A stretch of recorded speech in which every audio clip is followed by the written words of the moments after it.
BBOR, Black Box Online Radio, coming to you from West Virginia. BlackBoxNed88 on Instagram for the bonus podcast. And just a quick reminder, every Monday is Zodiac Mondays. Wednesday is an Ask Me Anything. That's an AMA, so please drop your questions below for things that you would like discussed here on the show. And Friday is an Anything Goes. Any subject is fair game, mostly talking about true crime, serial killers, the Zodiac Killer, but any subject is welcome. All right, so please share some ideas in the comment section about what you would like to hear about on this channel, and let's get started. Alright, hello everybody. Today is Monday, another Zodiac Monday. Welcome to the show. Today we are continuing with the book discussion on Zodiac Killer Just the Facts, which is a compilation of the police reports that has been assembled by Tom Voigt. But before we begin, I would like to drop a couple of announcements. And the first one is a thank you to Michael Cole, who checked out the channel. He is the author of the Zodiac Revisited trilogy, and he sent me a copy of one of his books, and I will be responding to that on the Wednesday show, as well as doing the AMA, the Ask Me Anything, in somewhat of a different way, mostly zoning in on the questions and comments that have been left about Michael Cole's Zodiac Revisited trilogy. I have 2 episodes about his book here on this channel, so I would invite anybody to listen to those, as well as to tune in Wednesday for that very special AMA dedicated to the Zodiac Revisited. And the next thing to say is, this show is now available for free downloads at LaunchPad 1.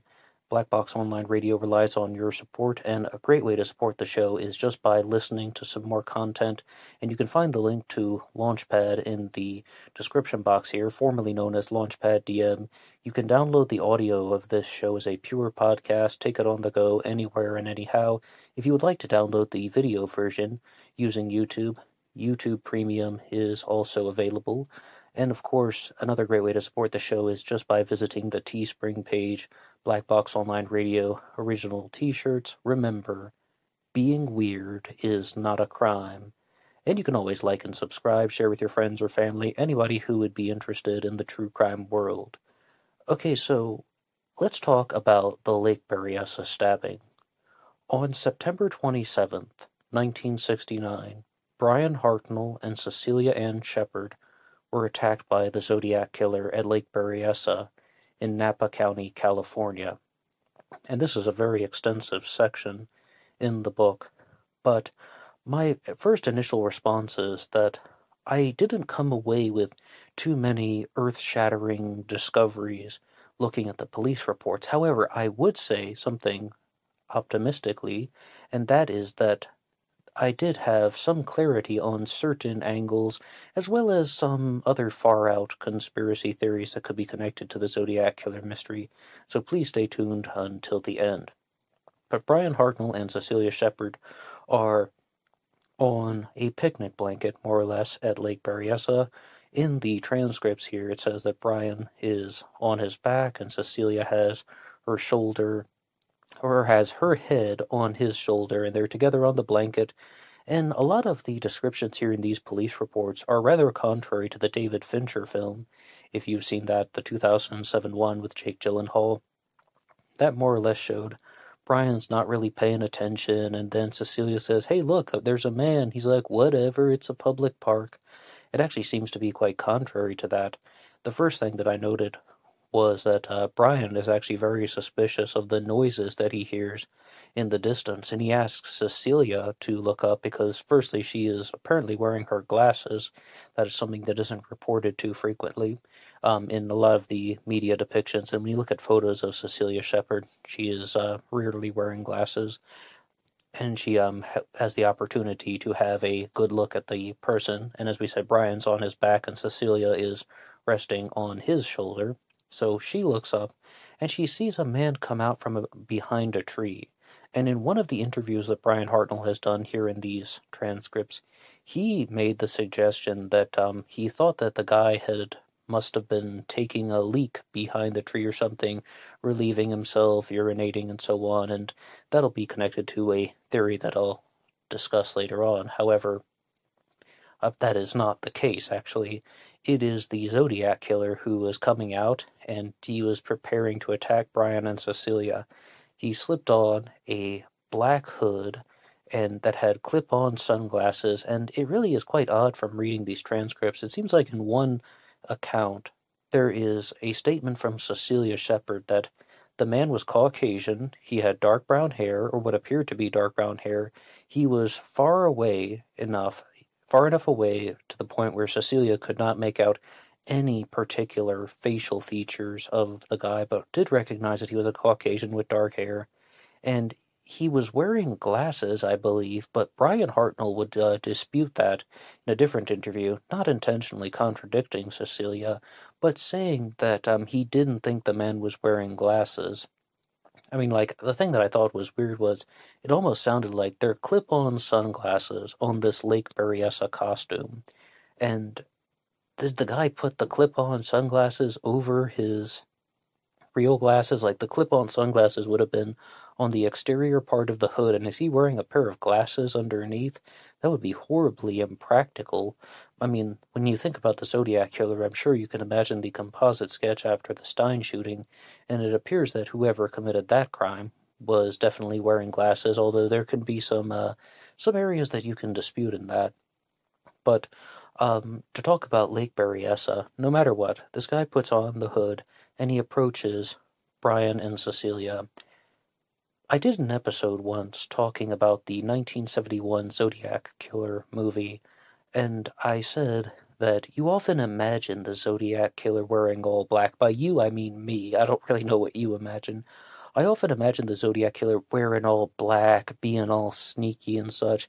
And in the 1971 film, The Zodiac Killer, which is available on YouTube for free, he's like committing the Lake Herman Road shooting wearing a bright red jacket and blue jeans and brown shoes.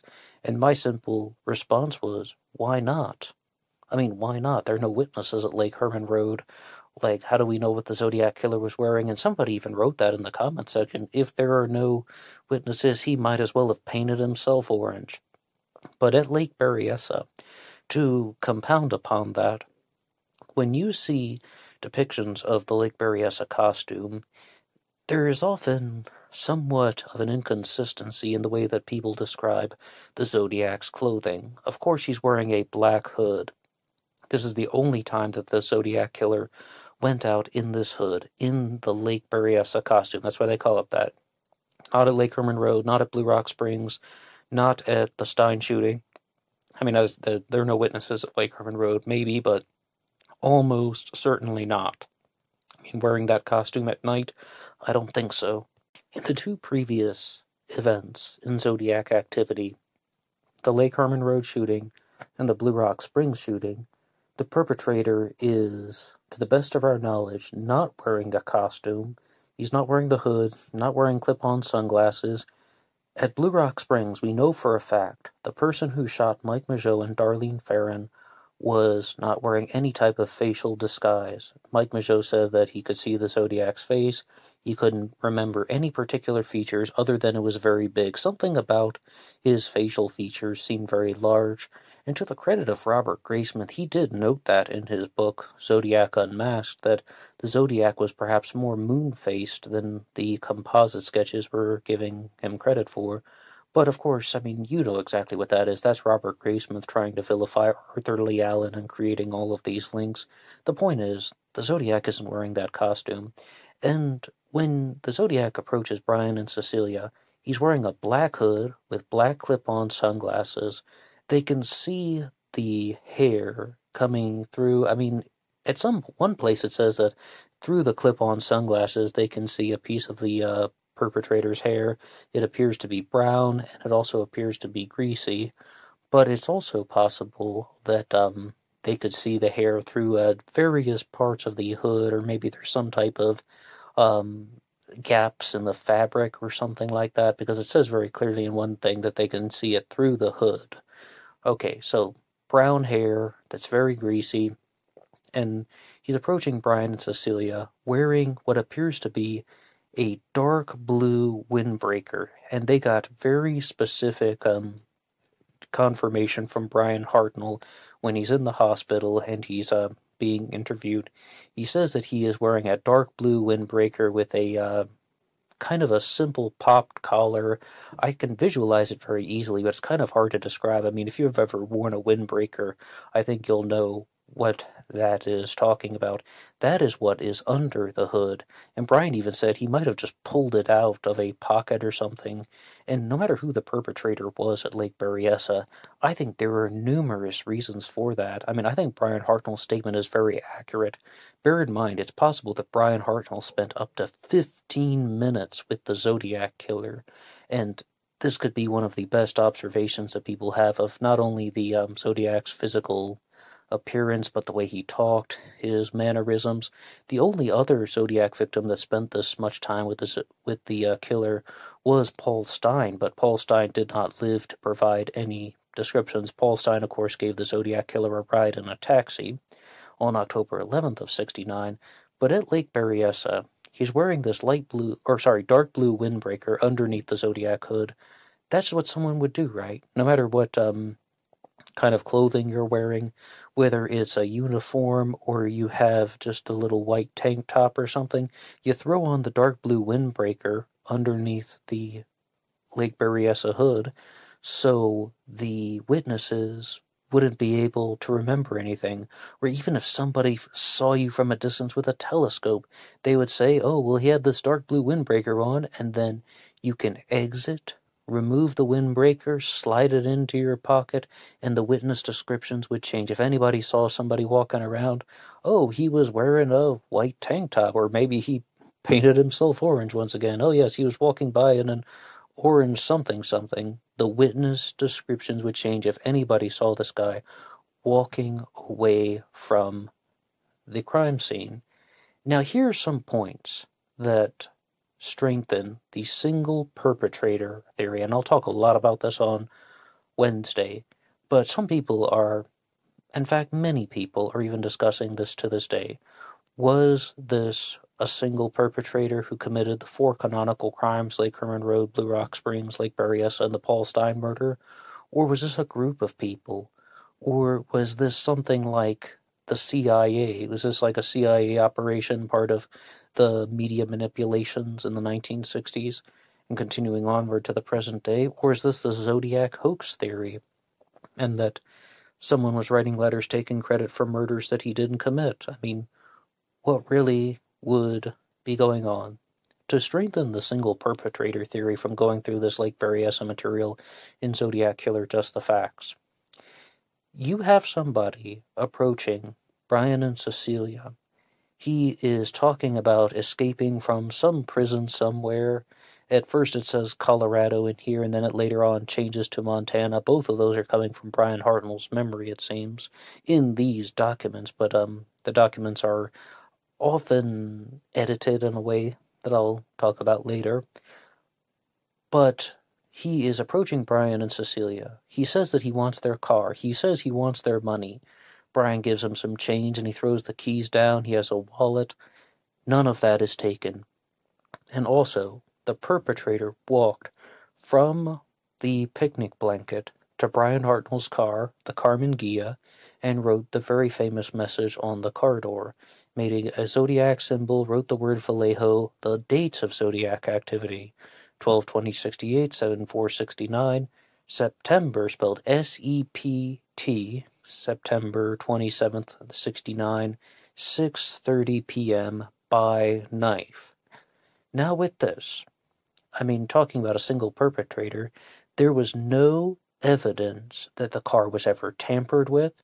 There's no evidence that someone tried to break in. In fact, that's the conclusion of the people who examined the Carmen Ghia, that no one's trying to break in. So doesn't that suggest that this was about committing the murder? And I will share some of this on Wednesday, but Michael Cole even made that observation that the Zodiac wrote by knife on the car door. I don't care what medical school a forensic examiner, medical scientist, medical examiner, pathologist went to. any type of doctor like that, I'm pretty sure they would figure out that Brian Hartnell and Cecilia Shepard were stabbed with a knife. And yes, that's Michael Cole's observation and more or less a paraphrasing of what he said. But I do agree with that. I mean, any doctor who examined their bodies, any coroner, even if they're not a doctor who examined the bodies, would figure out they were stabbed with a knife. Yet the Zodiac chose to write that on the car door, by knife. And then later on October 27th, 1970, the Halloween card is mailed in with by rope, by knife, by gun, by fire. That is included, and that has been tied to the Tim Holt comic, which features something called the Wheel of Death. And there is a woman on the cover of that Tim Holt comic whose name is Lady Doom. And they spin the Wheel of Death, and which one is it going to end on? All of this seems to be tying together that there are references, there are clues, these things have meaning, and the fact that they're present during the canonical crime suggests that there was most likely one person. I mean, one person committed the Lake Berryessa stabbing. There's only one set of footprints going to and from the car, and, well, I mean, I don't want to get ahead of myself, but one person could have also committed the Blue Rock Springs shooting, and there's also only one person in the back of Paul Stein's taxi. Do you see where this is going? Only one person is present during these events. So, doesn't that appear that somebody has not only wanted to commit a series of murders, but also this person wants to just clue people in enough so they can start to figure it out, but never get the full story. They will never solve the clues completely. I mean, the Zodiac didn't have to write by knife on the car door. It could be something that he could have kept private. He could have never told anyone. Sure, he wanted to create the Wheel of Death and the Tim Holt comic and bring it to life, and Lady Doom is actually a very what is the word, prevalent literary figure. She's called the Lady of Situations, and the Channel Skating Crow Productions talked about how that concept of the Lady of Situations spinning the death wheel has been used in numerous pieces of literature over the centuries even. I mean, these things don't come from nowhere. They kind of compound upon each other. But nobody has to say anything like that. You don't have to mail in a card saying by rope, by knife, by gun, by fire, and you don't have to write it on the car door after the Lake Berryessa stabbing. It was meant to show significance. And in terms of significance, when Brian Hartnell is giving descriptions of the costume worn by the Zodiac Killer at Lake Berryessa, one of the early parts of the Lake Berryessa sections in Just the Facts says that the hood worn by the killer appears to be ceremonial. That's the adjective. And if this were a hoax, why would someone make a costume like the thing that where they're just different murders that are committed by people and someone's writing a letter taking credit for it? Why wear a costume at all? I mean, and not say that, hey, I'm the Zodiac Killer, if you're trying to make people think that it's the Zodiac. I mean, that just doesn't seem to fit. Or even the group murder theory. Like, if there's, like, multiple killers, I mean, how would you actually establish that different people committed all of these crimes in a provable sense? Instead, it seems that there is one person that is uniting all of this, and that there are clues that he is leaving behind. But that doesn't mean to say that I know 100% what happened. This is just my feeling after reading the chapter on the chapters plural on Lake Berryessa and the police reports on Lake Berryessa in Just the Facts. When we look at a theory that many people have, that the Zodiac crimes were a CIA operation, tied to Operation Mockingbird, tied to MKUltra, Operation Terrify America, about using the media coverage to manipulate the perceptions and thoughts of people at the time. I mean, firstly, those things are very real. The CIA does stuff like that. But were the Zodiac crimes actually the result of some type of CIA operation? Maybe it was about creating this image of darkness and terror in San Francisco, the zenith and paramount location of the hippie movement, the holy grail of the hippie culture. Is that what was happening? I have a challenge to that the Lake Berryessa stabbing was committed by a CIA operative. But first, just to provide context, there are 4 canonical Zodiac crimes, right? Lake Herman Road, Blue Rock Springs, Lake Berryessa, and the Paul Stein murder. In the CIA theory, I mean, you could say even that Lake Herman Road and Blue Rock Springs were committed by either drug dealers or it's drug-related or gang-related activity, and somebody learned about the material from the police reports and wrote a letter in the summer of 1969 stating facts that only he and the police would know. Well, in reality, it would be facts that only the police knew, and then somebody learned about it from the police reports, and then this becomes the foundation of the CIA theory. Then a CIA operative committed the Lake Berryessa stabbing, and a CIA operative murdered Paul Stein. Then they can say that there's this Zodiac boogeyman out there, and then they can just put him in the newspapers, and it's about affecting the way human beings think. If you control how people think, you control everything. And I do not doubt that the CIA has done that from time to time. There also have been things in the past like the OSS, and there also have been sponsored publications that governments want to be behind. Governments want to support certain publications because, for the reason that we already said, if you control how people think, you control everything, and you can also use it to manipulate the public en masse. Here's the challenge. When you read Brian Hartnell's account of the subject, the surviving victim from Lake Berryessa, he says that the killer seemed very nervous, his hands are even shaking, and Brian even asks him if he's nervous, and he says, "I guess so." It seems like somebody who hasn't done this before, or even if he has committed a murder by knife, he did not do it for 2 years or something like that. Not someone who is some sort of cold, heartless CIA operative who's just doing his job all in a day's work. It seems like some guy who is an amateur, who doesn't know what he's doing, but he's trying to make Brian and Cecilia think that he knows what he's doing. And that nervousness and the handshaking, it's possible. I mean, I guess CIA operatives would be human too, but I highly doubt that. I am extraordinarily skeptical of any of that CIA theory after reading this section here on Lake Berryessa. And also, the descriptions of the costume. In multiple places, they say that the hood to the Lake Berryessa costume had 4 corners, like the way a shopping bag does. That description, like a shopping bag. Now, there's some effort that has gone into that. And somebody once sent me a photo saying, hey, this is the costume that a welder wears, and it looks quite similar. It has like the kind of very broad top, like a welder's gear that person would wear, and then their goggles that go over the eyes. And is it possible that the Zodiac killer was a welder, and he was just wearing his welder's gear? Yeah, you would have me going with that, mostly, except for the fact that there's a Zodiac symbol that is on the chest of the perpetrator.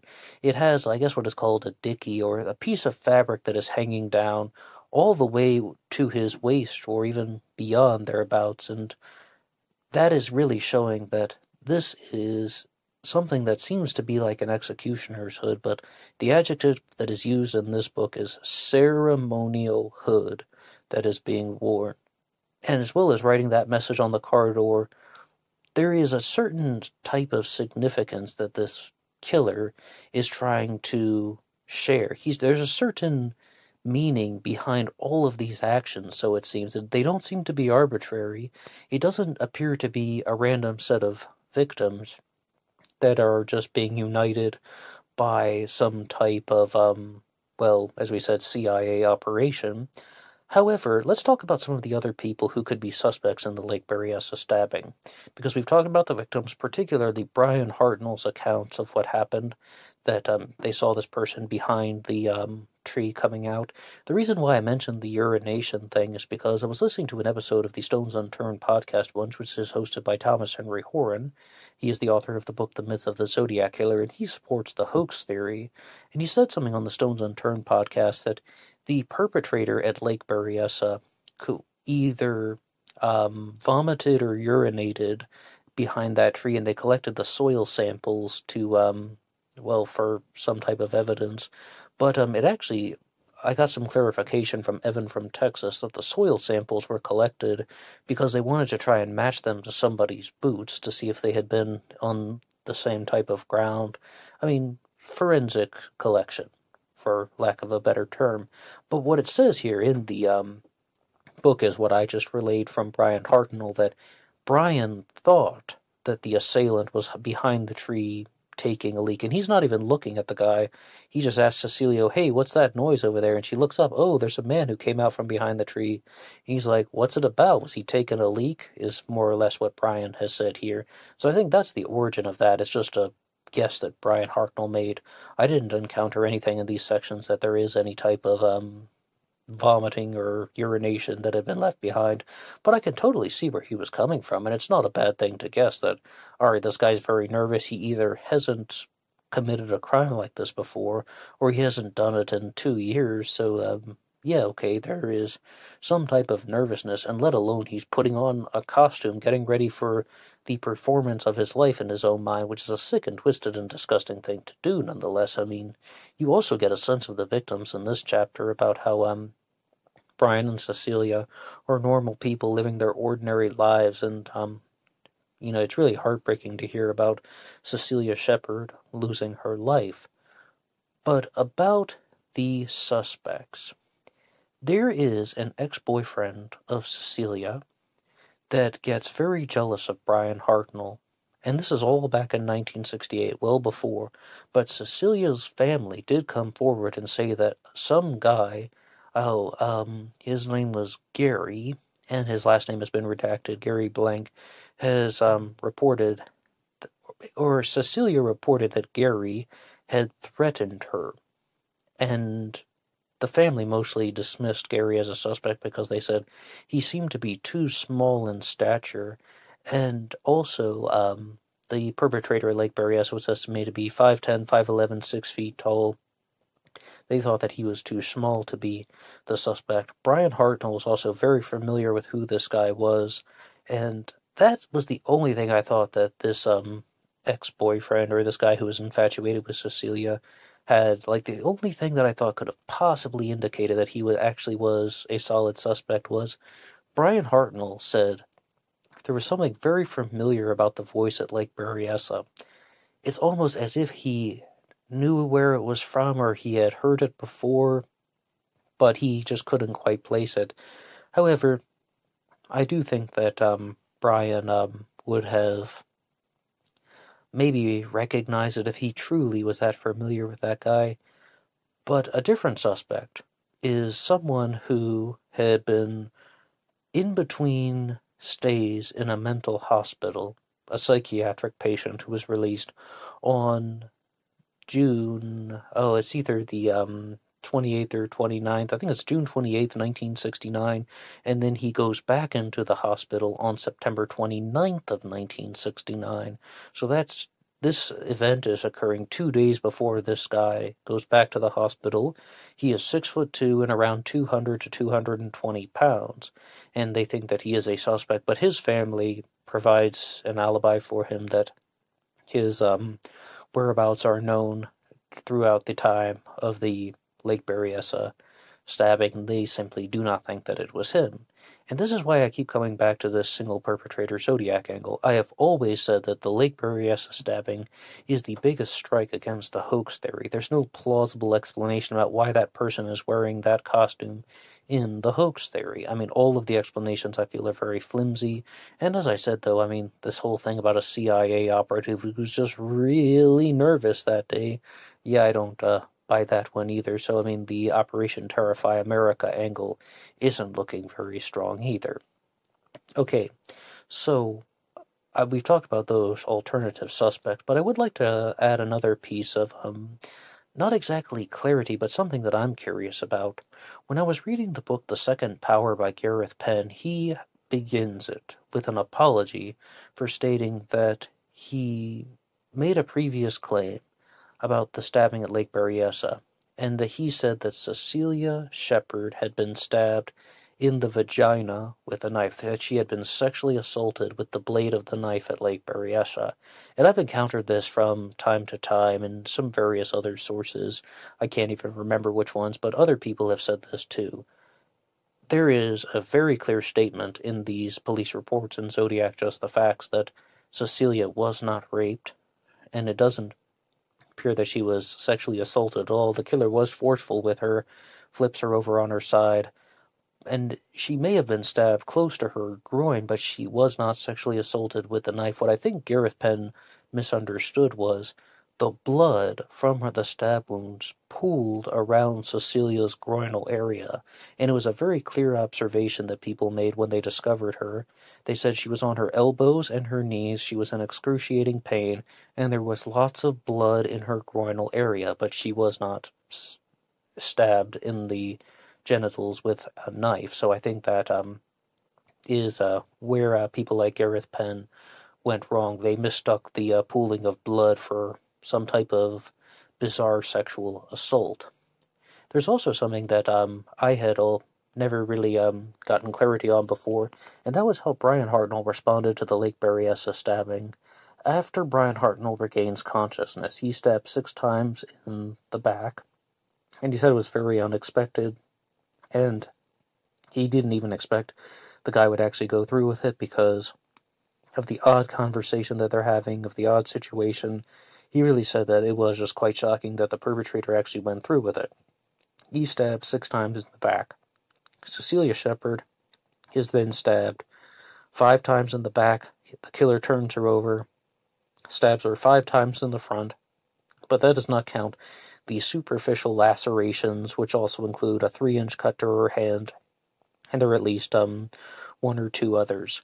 So Brian loses consciousness, then he regains consciousness, and I always remembered this thing about Brian Hartnell was able to try and make it to the road and wave down, or draw the attention, not really wave down, but draw the attention of the park ranger Dennis Land, who's the first one to find Brian Hartnell.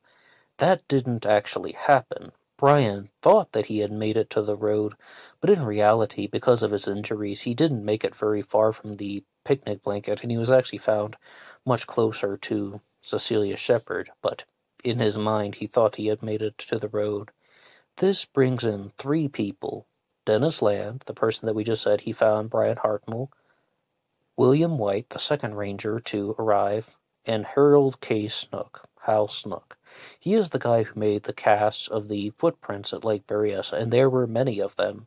Dennis Land goes on to become a suspect in the myth of the Zodiac Killer, the Great Zodiac Killer hoax theory.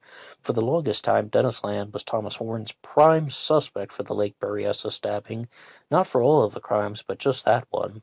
And while he is somebody who is present at the crime scene, the reasons why Thomas Horne thinks that Dennis Land was the perpetrator is, firstly, he thinks that all the crimes were committed by different people, and that Dennis Land was out of radio contact at the time of the stabbing. He had access to a private, private isn't the right word, authorized entry road, like official vehicle use road that the Rangers would have had, and that he may have gone on to commit other crimes, murders in Germany, the Santa Rosa hitchhiker slayings, and the murder of Linda Keynes. But the thing that I noticed from these police reports is Dennis Land is the one who actually proposes that they look for some type of entryway, or was somebody using that private road saying, hey, by the way, somebody could have come from that authorized access road, which is down by the beach and so on. And Hal Snook even makes a cast of a footprint that is in the sand at the beach. So there's that. And then they make numerous casts of the footprints that have been documented, and then they find them all the way back to the car. The message on the car door has been found written in black ink, which is quite different than the Zodiac letters, which have always been written in blue ink. But I do have to reemphasize that the car has not been tampered with. The Zodiac didn't take the car keys. He didn't take the money that had been thrown down. And he's talking about Deer Lodge Prison during this conversation he's having with Brian Hartnell and Cecilia Shepard. Numerous times in the transcript, at least 3 times, there are the words, Dear Lodge, Montana.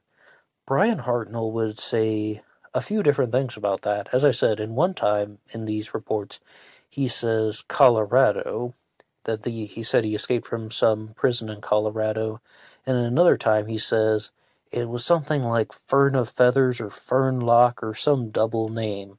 I always thought that by double name he meant like Fern or Deer prison, like it was the same word twice, but by double name, I think he simply meant that it was a 2-word name, like there's 2 words before such and such prison, even Deer Lodge State Prison, that's what he meant by a double name. And in all seriousness, this is going to sound absolutely crazy, but I actually think that the Deer Lodge connection could be somewhat stronger after reading these police reports here, that the Zodiac actually did say Deer Lodge Prison, because when Brian Hartnell is saying, he said Fern Feathers, Fern Lock, and they corrected him by saying it's Lodge. And I was like, well, that's kind of weird. Why are the interviewers correcting Brian Hartnell when he is the witness? Well, what they were doing is they were referring to a previous interview statement that Brian Hartnell had done after the Lake Berryessa stabbing, and he's even talking about how he's been interviewed numerous times. He's been repeating the details many times, and they're like sometimes it's repetitive, but that's the way we do things.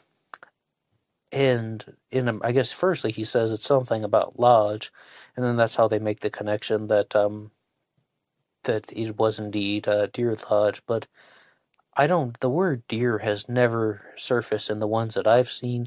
If you read the Lake Berryessa transcripts, it says very clearly that he escaped from Deer Lodge prison. Brian even asked confirmation of that, and the Zodiac says Deer Lodge. But what I've since learned is that those transcripts are heavily altered. They have almost like a final draft, like a finished product. And the Zodiac may not have actually said those words, or that people just write the transcript down as what they assume to be true, and it could be all of those things, like Colorado versus Montana.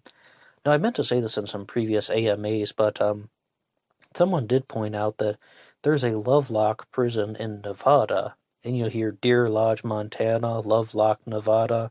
Lovelock, Nevada is so much closer to Lake Berryessa than anything in Montana, and I actually got online and I Googled it, and Lovelock prison, it was built in 1995, so sadly that is not the answer, but I thought that would have been absolutely spot on. Lovelock Prison is actually where O.J. Simpson spent his prison time, not for murder, of course, for kidnapping and stealing memorabilia back, or so on.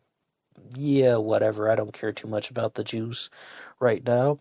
So, to get back on to the material that has been discussed at Lake Berryessa, I would actually like to go to page 268 in the book, Zodiac Killer, Just the Facts, to hear a statement that has been made by Brian Hartnell about the Zodiac Killer. Now, he's talking about the cross and circle that are on the Zodiac's costume. The ends of the cross hung about this far, where it came out. The circle was much like this, and then it hung out on the end, over the edge of the circle, talking about the cross is going out over the circle. And he had clip-on sunglasses. It was hard to tell. The sunglasses that you clip on when you're wearing eyeglasses? He had those clipped on, I'm pretty sure. I don't think he had glasses, though. I think he just clipped these things onto his suit. That little mask? And I don't know how tall he was, maybe 5'8", maybe 5'10", 6 feet, somewhere in there. I'm a very poor judge of height because of my own height. I have no meaning. It's like always down. It can never be up. And so I saw him put away his gun. I was turning to say something to Cecilia, and all of a sudden I felt my back. I saw him pull it out. I don't remember. I saw him whip out something and the knife and just start stabbing me in the back. Chomp, chomp, chomp, chomp. I was just... that kind of sound. And Cecilia turned to see why I was, and she just about fainted. She went hysterical, and when he finally stopped, he went over and, the doctor says there's 6 wounds in my back. You ought to confirm that. One I've got went through my lung. I've got it draining. I did drain a couple pints of blood. I lost an awful lot of blood, I guess. We were down. It was absolutely no question. When a person gets stabbed as many times as we did, we were going to die. There'd be no reason to question it, but somehow I just knew there was too much that I had to live for. It does happen about getting depressed or anything when you're young and you're always thinking about these things. You think about it. When you've got someone forcing your hand, and there were just a lot of things I had to do. And what really kept me going was thinking about my parents. My parents are pretty Christian, and I haven't been too Christian myself, but if you believe the principle that you ask God to help you, another thing, what was my only strength was knowing these things. 1, that I did not want to die, and 2, that I felt that whatever I was going to be was going to be, but I was going to try my damnedest to stay alive. And so I say, before I left her, I kissed her. I said, I'm always going to try to get help. There was a boat that was circling around out there in the lake, and we started yelling at it, and finally it came within 100 yards of the shore and turned off its motor and stayed there watching us for 15 minutes, and we were just screaming hysterically, trying to get their attention, to come over here. Oh, I don't know. I guess they were afraid that guy might be there in the bushes, and they might be liable or get choked or something. So they finally came a little bit closer. I didn't have my glasses on. I was just swaying, and I had gotten one of their hands free before they came, and so I kept trying to get her to untie me, and she couldn't. She was too weak, she said. So I finally just kept hollering, and she said, "Turn around, and let's see if I can do it again." She finally got it. My hands were free. Just pure numbness. They're still numb, but I'm sure that will go away. But I finally got untie her so she could kind of relax, because it was a terrible position, upon our stomachs. And so I started to go for help. I finally got myself reconciled, and I wasn't too worried about dying. If that was going to happen, it was going to happen, but I knew I had to keep pushing on. I had to push myself. I had to force myself to stay alive, because I just couldn't see myself. All those waves coming over me, you're not going to give up that easy, And like I say, I just kept believing that God would do everything. God would do everything the best. If she was going to get through this, if the thing was going to happen, but I couldn't see any reason why my dying would be the best good. So I just played along with that.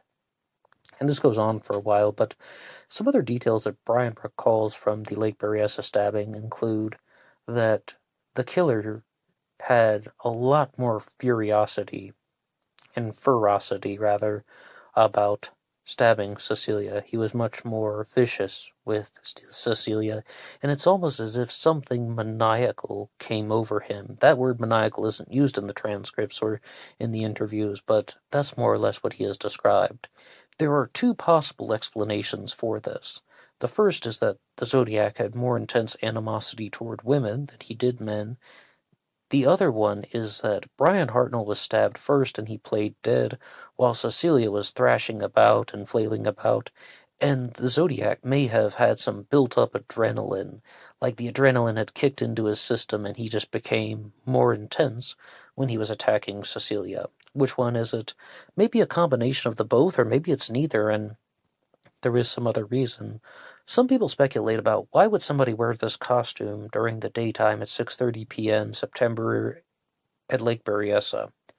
And one reason is Brian Hartnell did say the voice sounded familiar, so is it possible that the either victim could have recognized the killer?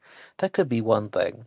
Another explanation for the Lake Berryessa costume is that the Zodiac is very much fascinated with darkness and the devil, and the zoning in on Mount Diablo is a big one, and Michael Cole did discuss this in the Zodiac Revisited Volume 3 when he said that the Zodiac wanted to put himself on top of Mount Diablo, using Mount Diablo for various things, particularly for putting angles on top of it that might have some meaning or significance, and then he's trying to put himself as the epitome of evil, the epitome of what? Darkness. So that could be a meaning of the Lake Berryessa costume. And also, something that was discussed on the Zodiac Speaking podcast was that the Zodiac Killer may have simply wanted to use darkness as his cover. For Lake Herman Road, Blue Rock Springs, and the Paul Stein murder, the Zodiac is not wearing the hood, to the best of our knowledge, at Lake Herman Road, but the Zodiac is not wearing the hood because he's using darkness as the cover, and the darkness of the night. So when he's at Lake Berryessa during the daytime, he's wearing a black costume to recreate the darkness, or to simulate the darkness during the daytime, and darkness is his cover once again. He is the epitome of darkness, epitome of evil, even more, even above the devil. He's even on top of Devil's Mountain with all of his depictions and the compass rose set it to magnetic north and such. Now, something else could be the opera The Mikado, that the Zodiac was trying to recreate the Lord High Executioner's costume from The Mikado, which is all about how the people in this Japanese town, it's an operetta by Gilbert and Sullivan, the people from this Japanese town will be punished and sentenced to death for flirting, and the executioner will execute people for flirting. And it's almost as if there hasn't been an execution, then this city will be demoted to the status of a town. So you're doing a good thing by executing people for flirting. Okay, big nutshell version, but that work of from Gilbert and Sullivan may have been very influential on the Zodiac Killer and his actions, a way to justify animosity toward heterosexual couples, because if you look at only the canonical crimes, Lake Herman Road, Blue Rock Springs, and Lake Berryessa, all of those have a man and a woman present. Heterosexual male, heterosexual female.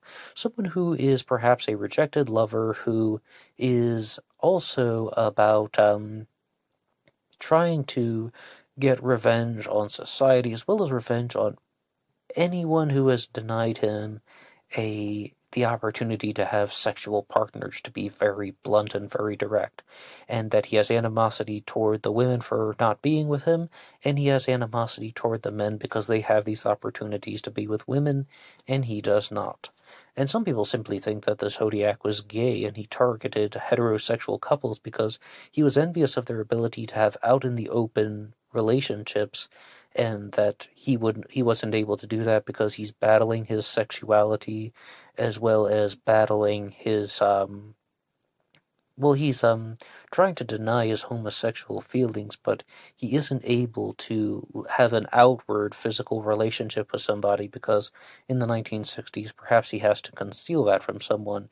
So there are all sorts of sexually frustrated elements that are going on with this person, and that's why he's targeting couples at these odd times, which appear odd, but may actually have some very intense significance, and the dates could actually be very significant and have lots of meaning. And please tune into the Wednesday show, and you can hear all about that, and especially to you guys listening at a future date, I invite you to listen to the special AMA discussing Michael Cole's book, The Zodiac Revisited. But to conclude here on the Lake Berryessa stabbing, the sections in the book Zodiac Killer, Just the Facts, and Lake Berryessa with Brian Hartnell talking about his girlfriend in Portland. And he asks, have the newspapers reported on this? And their response is that the Lake Berryessa occurred on a Saturday, and the Post isn't going to be running on Sunday, or that whatever newspaper Brian was asking about wasn't going to put out a Sunday edition, or so they wouldn't have it in the papers, but other media outlets are talking about it. Brian wants to know if his name has been mentioned, and then he says he needs to call his girlfriend in Portland, Oregon, or somewhere in Oregon. I don't even want to get ahead of myself. He needs to talk to his girlfriend in Oregon to talk to her about everything, to set the record straight, because Brian and Cecilia were together. However, she was not his real girlfriend. He was just spending the afternoon with her, for lack of a better term. And I didn't encounter this exact line in the police reports, but I've heard this in other sources, that they actually had condoms in the glove compartment of Brian Hartnell's Carmen Gia, and they may have gone to that picnic blanket because they had just made love in the car, and that Lake Berryessa might actually be the only genuine lover's lane where you actually have some type of sexual activity going on, because Darlene Ferrin and Mike Mageau are just sitting in the car at Blue Rock Springs. Mike Mageau is wearing 5 shirts and 3 pairs of pants. Good luck, bud. And then David Faraday and Betty Lou Jensen were not caught in the act of anything. In fact, David Faraday was holding his class ring in his fingertips, and he may have just been having a conversation with Betty Lou Jensen. It doesn't appear that physical intimacy was taking place at the time of the shooting, or when the Zodiac interrupted whatever it is they were doing. So at Lake Herman Road and Blue Rock Springs, it doesn't appear that any type of sexual activity is going on. At Lake Berryessa, it could have happened earlier in the day, and then they went to the picnic blanket to just sit for a while, and they thought no one else was around. And then the Zodiac came out from behind that tree, and, well, we've been discussing that here, about what happens. He has a gun drawn, which Brian Hartle was given different images of guns, and he identified it as a .45, although that's just something that he thought about compared to other firearms that they showed him. He said he thought it was a .45, and that he had perhaps a 10 to 12-inch knife, and he had pre-cut lengths of rope that were ready to have the victims tied up, holds them up at gunpoint, and as I said, he's wearing that dark blue windbreaker. I think that's such a crafty way of disguising his appearance, because that would be such an easy thing to slip off, and you could crumple it up and just shove it in a pocket, and the witness descriptions are totally going to change. I mean, if someone has on, a different colored shirt underneath, and they're going to be exiting the park, no matter where they are, well, the witness description is totally changed. I mean, they saw some guy in a different colored shirt and a different colored set of clothing. Well, that's just something that I noted there. But what do you think about the Lake Berryessa stabbing? And please share anything you want in the comment section below. I'd love to read any of your messages. And you can also write the show at BlackBoxOnlineRadio at AOL.com. My personal Facebook is also in the description box here, and you can also contact me on Instagram at BlackBoxNid88, and follow the show on BlackBoxOnlineRadio on LaunchPad 1. The link to that is in the description box as well. Download it for free if you want, and visit the Teespring page, Blackbox Online Radio, BlackBoxNid88. All of that is in the description box there. Please share some comments below. What do you think about Lake Berryessa? Share anything you want. And I will see you on Instagram for the bonus podcast. Until next time.